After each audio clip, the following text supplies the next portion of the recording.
Hey friends, we are going to do an asynchronous lesson today, and what I'd like you to try to do is complete this worksheet. I'm going to do one of these first ones with you guys. I think if you think you're looking at this right now and you think you know how to do it and you just want to launch into doing it, be my guest. But I'm going to walk through number 2 with you.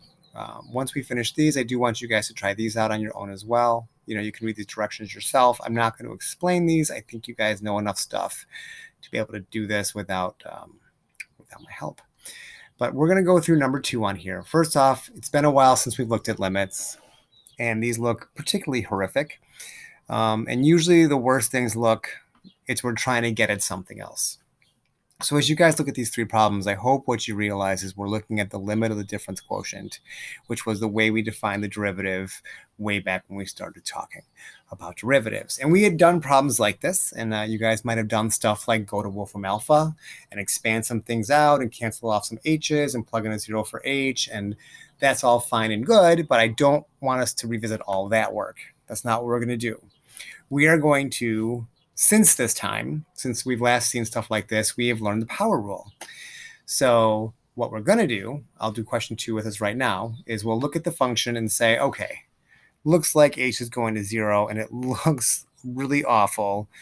And usually the worse it looks, there's something easy to do. We got to be clever about it. So if I break this up into this guy, I don't have my stylus. My stylus is at work. Great place for my stylus to be. Right. Change this to pink. So as I look at these 2 functions, I can see they're both, just their pieces. It's 4 times something to the 5th power minus 5 times something plus 7.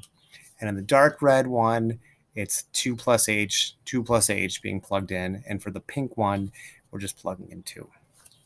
So what I hope happens is you're like, okay, Mr. Depsic, this is obviously the limit of a difference quotient, which is how we define the derivative of a function.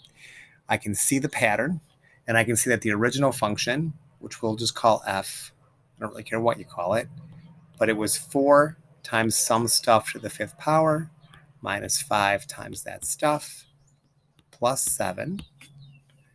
And this was how we define the derivative.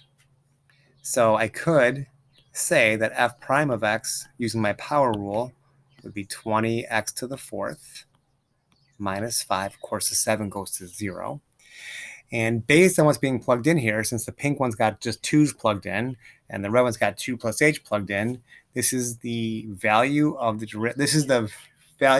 function's derivative evaluated when x equals 2, which is the nerdy way of saying just plug in 2 for x. So this whole thing equals f prime of 2, which equals whatever 20 times 2 to the 4th is, which I believe is 315. Like, I'm 100% positive that I think that's what it is, and you can double check me if you don't believe me.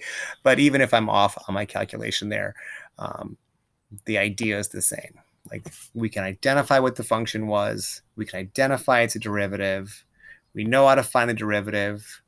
We can identify that it's evaluated at 2. We can plug 2 in, and then whatever math has to happen to get us from here to here, if that's incorrect, I don't think it is, then that's all we're asking you to do. So that's how I want you to handle these first, 3 problems. I just did the number 2 for you, and then I want you guys to give these guys a try.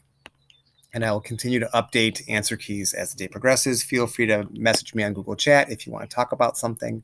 I'm here. I will definitely give you first priority during your class time.